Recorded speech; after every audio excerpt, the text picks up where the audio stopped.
Thank you, Dr. Supriya, for having me in this talk. Thank you, Dr. Manish, for covering the topic. In continuation with the same, I'll be speaking on sterilization techniques and quality indicators. No financial interest. Like, what would be a quality care? The quality care for me would be doing the right thing the right way. When we talk of sterilization, a lot of things depends upon personal choice, economic viability, and other things.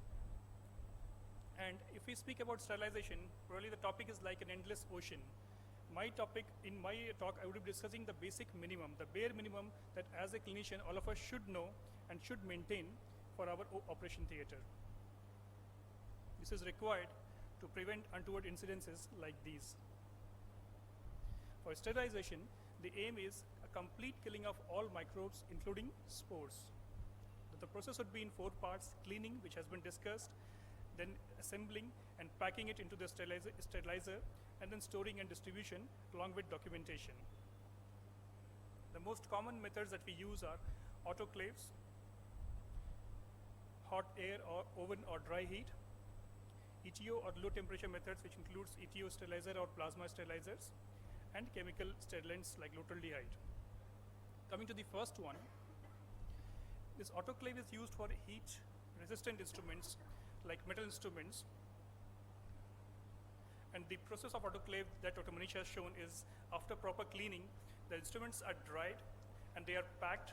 While packing, within the instrument, we place class 5 indicators to show whether the process has taken place completely or not. And then once it is packed in the tray, an outside indicator is placed on the tray.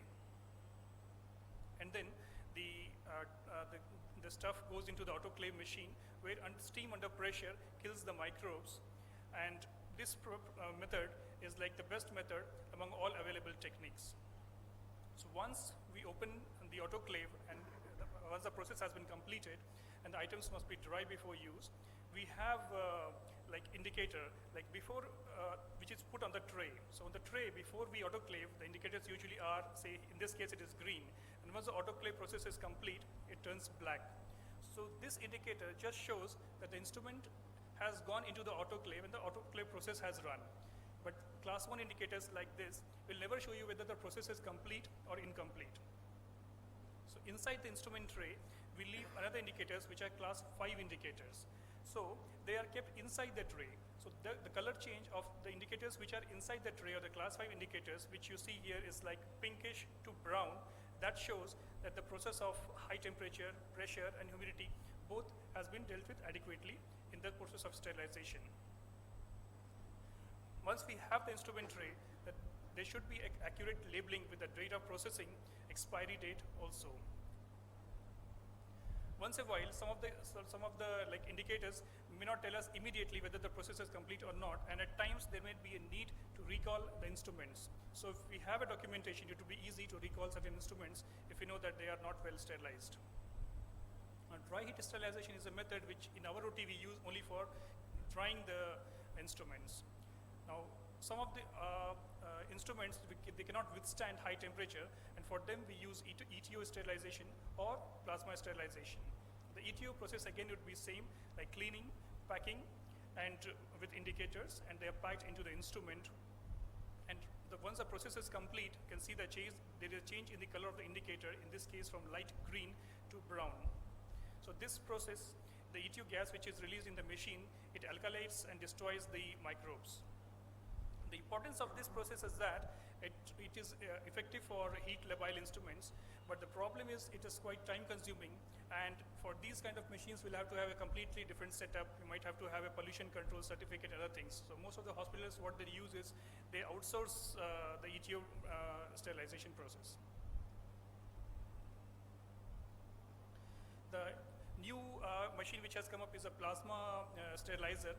In this case, it's not the ETO gas which is toxic. Here we use hydrogen peroxide, which is raised to a high temperature and is converted to plasma. And this gas is released into the machine. The stuff which is sterilized in this machine is similar to the one that we use for ETO. The advantage of this machine is that it requires a short time. In about 75 minutes, we get the material out and it's ready for use. The problem with these machines is that they have a small and limited capacity for the load. Coming to the chemical sterilization, in some of the surgeries where the tissue loss and blood loss is too high, the instruments need to be cleaned with a chemical sterilizer, which includes 2% glutaraldehyde. So we have 4 trays. We place the instruments in the first tray along with the chemical, and then in the next 3 trays, it is washed with sterile water. And after that, it is again put into the process of autoclaving or ETO. So of the methods which are available, autoclave method is probably the best method and is probably sufficient for most of the ophthalmic instruments. In cases where we cannot use autoclave, ETO sterilization of plasma system works well. Coming to the quality indicators, which we have already discussed during autoclave, mainly we have chemical quality indicators. The first one which we have discussed is the one which we use on the tray, and the color change shows that the process of autoclave or ETO has been done. The class 5 indicators, which are there on the left side, they are the ones which show that the process of the complete process of sterilization has been attended, and like the stuff which has come out from the sterilizer is sterile and ready for use. A class 2 indicator like Bovidic, we have discussed in the previous presentation, it shows that the air removal is adequate from the autoclave. Coming to the most important indicators, which are the biological indicators. These are the most important indicators. Many of us don't use it, but it is recommended that it should be used at least once in a week. So in these indicators, there are spores of resistant organisms. Once these organisms are exposed to high temperature of autoclave or the dry heat and the ETO cycle, the spores are killed. So usually the plan is that it is put in the autoclave machine, and once it is out from the autoclave machine, the sterilizer, the spore area is crushed and the spores fall down on the media which is there below. And the instrument which is there on the lower part, the tube is placed in the instrument, and within 1 to 2 hours you can get the result whether the process of sterilization is taking place adequately or not. If there is no color change, that means that the process of sterilization is adequately being done.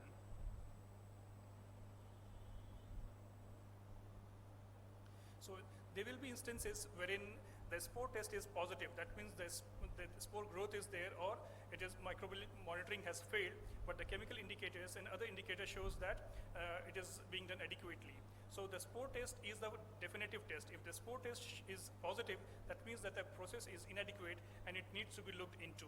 There may be a need to repeat the spore test, and if the second test is also positive, that means that we need to look into the system, and the instruments which are being sterilized with that particular system is not good for use in the operation theater.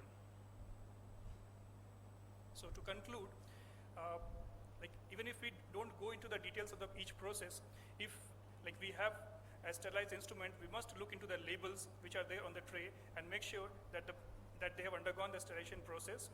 And we should inspect each item to note that the pack which is there in front of us has no tear, puncture, or any moisture droplets in them. And if there is any doubt about the sterility of the instruments or the kit, then it should be re-sterilized or discarded. Thank you. Thank you so much, Ravi. Just to ask one question, how frequently should we use Boyle-Dick indicator? The general recommendation is once in a week it should be used. And what about the biological? Biological, again, 1 week at least. Once a week. Yeah. Okay. And is it mandatory to have ETO sterilizer? No, it's not mandatory, but some of the instruments, like especially for the VR instruments, they need to be it needs to be done because they are heat labile. So, but many of the hospitals have outsourced their activity, so it is done in the other hospital, the bigger setups which have the facility, and the instrument can be used. Thank you. We can take up questions from the audience.